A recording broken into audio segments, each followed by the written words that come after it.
আজ আপনাদের সাথে এমন একটা রেসিপি শেয়ার করব যেটাকে রেসিপিও বলা চলে না, কিন্তু এটা দিয়ে দারুণ টেস্টি খাবার এটা। আর এক পদেই খাওয়া হয়ে যায় পুরো। কালকে বাড়িতে পুজো গেছে আর ভীষণ পরিশ্রান্ত, তা আমার কাছে খুব বড় বেগুন ছিল না, তো এবার এটা দিয়ে 3 পিস করে নিলাম লম্বা করে। তো বোট শুদ্ধ থাকলে ভালো হয়, কিন্তু আমার কাছে বোটটা কেটে বেরিয়ে গেছে, তাই ভেতর দিয়ে একটু কাট করে নিলাম 2 পিঠি। তো এইভাবে এবার একটা মশলা বানাচ্ছি।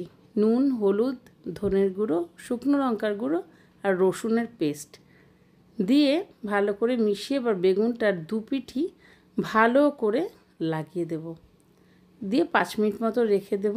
আর এগুলো ভাজতে খুব একটা তেলও লাগে না, আর বেশি 10 মিনিটে পুরো কমপ্লিট। তো আমি ফ্রাই প্যানে অল্প তেল দিলেই হয়ে যায়, কিন্তু আমার হাত থেকে একটু বেশি তেল পড়ে যায়, তাই তেলটা আমি তুলে রেখেছিলাম। পরে একটু ঢাকা দিয়ে নিলাম, তাহলে 5 মিনিটে সেদ্ধ হয়ে যাবে ভালো মতো।